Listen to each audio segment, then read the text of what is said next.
I'm Del McIntyre. I first attended St. Andrews when I moved to Lacombe in 1953 and have been associated with the congregation here for most of the time since. There have been many changes to the building since I first saw it.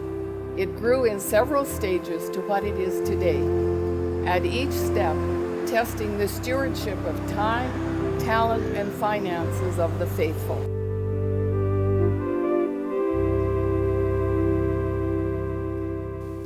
It has already been mentioned that the original portion of the church was built in 1908 by St. Andrew's Presbyterian congregation. The brick structure surely was a challenging endeavor for the day, especially the distinctive bell tower. It is the only church bell in the city, and it is still often rung before Sunday morning services.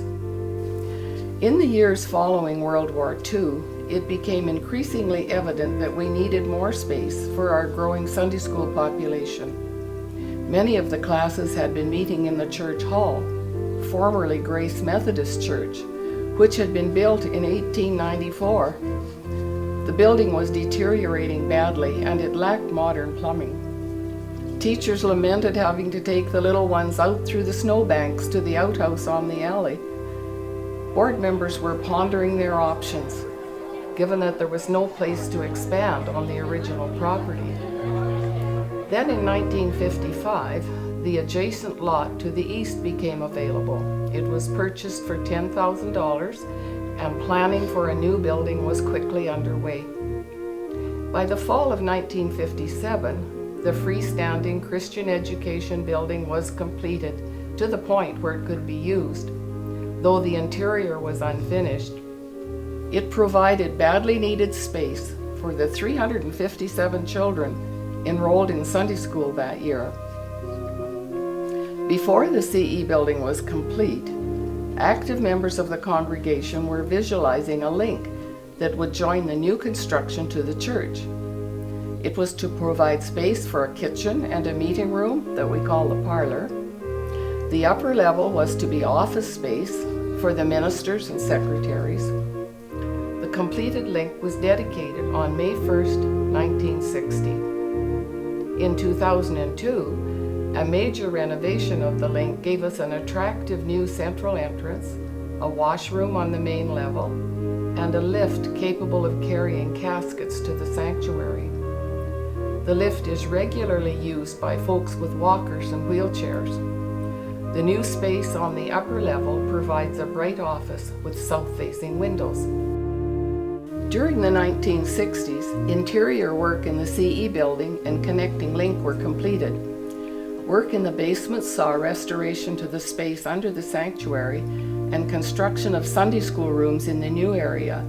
Much of the work was done by volunteers. Finances are near the top of the list when expansion plans are undertaken. 3 different appeals were made to the congregation to fund the 3 phases of construction.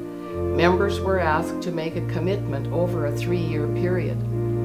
I recall the committees, outreach groups, and all the suppers and rallies of one sort and another to get people involved. The UCW groups always made a special effort and regularly contributed to the funds. Countless hours of volunteer labor showed the dedication of the congregation. Clearly, the demands on the faithful was significant and often burdensome during this period. At each step of the expansion, it was essential to call on the support and participation of most of the members. During these hectic periods of growth, more people deserve credit than can be mentioned here. However, the major projects of the 50s and 60s would not have come to fruition without solid leadership. Honorable mention here should go to Don McFadden, Eli Scraba, and Howard Ferdine. The hardy souls who first attended St. Andrews entered by a long set of exterior steps leading to the main level. When snow and ice built up in winter, getting into the building was challenging and dangerous for some folks. In 1965, not long after the other expansion work, this entry was rebuilt into the narthex we use today. A new step, wheelchair ramp, and handrails inside and out were added in 1984. The stair lift from that era was removed when the elevator was added to the new central entrance.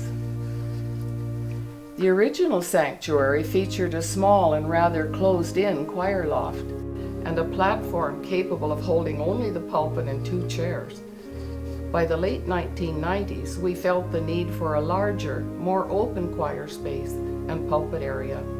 Added to this was the speculation that the sanctuary might not accommodate the congregation expected from a growing community. In 2000, plans were finalized to extend the sanctuary to the north, and another fundraising campaign was launched. The handsome extension was completed 2 years later and provided a much larger chancel area for choir seating, pulpit, organ, and piano, as well as stage area suitable for concerts, dramatic productions, and music festival events. We gained several rows of seating, a new audio-visual control system, and much-used meeting room and washrooms below. The new facility is widely used by other churches and the community. The fine acoustic properties of the sanctuary are often mentioned. I will conclude this summary of the development of our building to say that it has been my good fortune to be part of the congregation at St. Andrew's for more than 6 decades. And I trust that God's blessing will continue to fall on all who attend here today and those who will join our church family in the future.